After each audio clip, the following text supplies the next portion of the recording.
so I watch the Joe Budden podcast, and your arch nemesis Ish loves to point it out every episode.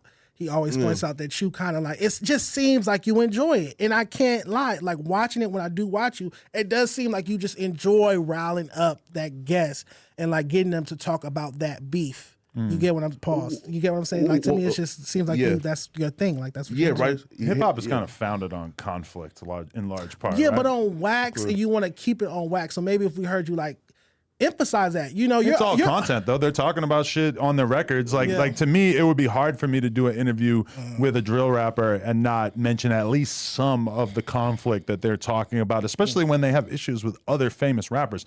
I agree that if you do a Crip Mac interview and you say, so why don't you like the Hoovers, or why don't you like these people? Like it's kind of boring. If you're gonna say, hey, Crip Mac, what's going on with this situation with Snoopy Badass, because you actually have like a real situation with them talking shit to each other online. Right. That's a lot more kosher as opposed to just saying, so like, okay, you're from this neighborhood beefs with this neighborhood. So tell me how much you don't like this person, and this person. Like that, to me, I see other people doing that shit, and I do agree that it comes off corny. Yeah, right. I feel you, but again, it goes back to what I said. Whether it's God or whatever higher power, they have to put that on your heart to make that change in you. You're going to do what you want to do. You're an adult. So you're going to do what you want to do with your platform, your business. Just like all I can do is suggest that you highlight some more of the positive things that Black people have going on, Black entrepreneurs, Black creators, Black professionals in the greater Los Angeles area. That's all I can do is suggest that. Just like I suggest to LA Radio that they play more LA music and hire a few more Black DJs. All I can do is suggest. You're right. No, that's a fair criticism. Yeah, right. But like my whole thing is like we got to be like, just like consistent, right? Like in Ish, right? Yeah. Like when Ish says, "Oh, bro, like you bring like dudes here and like ask about like their house, right?" But like I'm like, damn, Ish, like the like Breakfast Club brought on the game to ask about Meek. Fredo Star to like ask about 50 Cent. Oh no, it's definitely right. So like we call it out for everybody. Say, yo, listen, like all media, stop the fuck shit. Are you saying all lives matter? No. That's what it sounds like. All lives matter. Because if someone is highlighting how a white person is doing a certain thing, we can't be like, oh, well, Black people do it too. Like, no, let's focus on one thing at a time. My main thing with Ish is that his whole perspective is whack, because he watched me on a live stream where Crip Mac came on and started barking on FYB J Mane. Now, this to me, even though I had no idea that this was going to happen, was obviously content.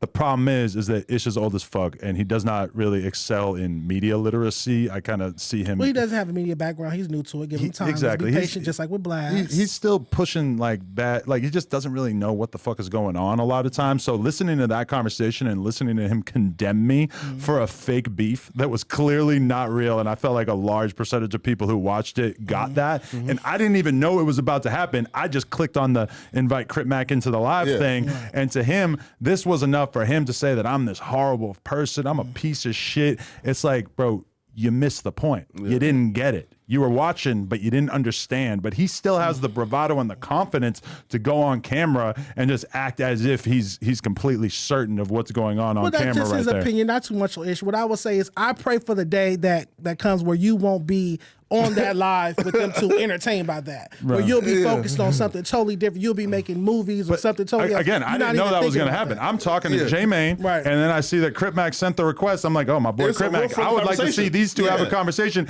But then also, it's just acting like someone's going to get killed over this. You're talking about somebody who's from Chicago who lives in Texas, and then someone who has basically never left LA. And yes, they are very much about their own personal gang politics, but the overlap is close to nothing. What about optics, though? What about hear me out, what about the optic of a screen where you see two Black men arguing with one another back to like that's like us sitting here arguing and you sitting there just laughing, and it's your cameras and it's your studio, and you just capturing advertising from that or audience. It's just a bunch of human beings having a conversation, and then so you're saying just take race out of it completely. Well, I mean, to me, I wasn't thinking about the race side of it. I wasn't thinking about the fact that this is going to look like Adam is trying to create a war between Chicago and LA. That's the optic. No. Remember, I said optic. It's about I'm not saying what's factual. But people start doing mental gymnastics to try to frame a white person as the devil in a situation like this because of the fact that I mean, I was literally like, my jaw was dropped because I could not believe what I was listening to. And for at least a moment, I was kind of like, is this real? You like, thought are they that shit was funny. It was funny because these are two of the funniest people that I know. Crip Mac and J Man. Come on. Of course. They're funny enough on their own. Right. I mean, I'm just saying. I get you. But question for you, right? So, and I call big folks, and said big folks, like, that's not a good look, right? Like, why, right? Because like this, right? I don't blame him. I blame two niggas arguing on white man's IG live stream. But we got to me, that's cool shit. We gotta hold them accountable outside, not in public. You supposed to DM them that, Flacco. Text them that. Right? FaceTime right. Nah, don't say that in public. Yeah, right. Yeah, no, right here, right? Because I call big folks like, bro, like, you gotta understand like optics, right? Of like two Chicago dudes arguing on a LA nigga, right? Like who's not even involved in GD politics, right? That, like that comes off as, like that's like, bro, you feel me? Like but, okay, the conversation about platform is one thing, but when you talk about my Instagram live, it's like, it's showing up as my live, as Crip Mac's live, as Big Folks live, as J Main's live. It's like the fact that I was even in that conversation and that I brought them together in that moment is like it seems kind of irrelevant, right? Because it's not like they all came here and had a big argument. It's just Instagram live, and I was tapping all kinds of different people in there. We had Ruga in there. I'm arguing with him. Big Folks are screaming on people, etc. This shit just happens. Well, at least you're willing to have the conversations about it. Oh, I don't mind. You're willing to have the Culture Vulture conversation on camera. Leo Cohen isn't. Ty Moskowitz isn't. Julie Greenwald isn't. There are a lot of Joey IE or whatever his name is. There are a lot of Culture Vulture.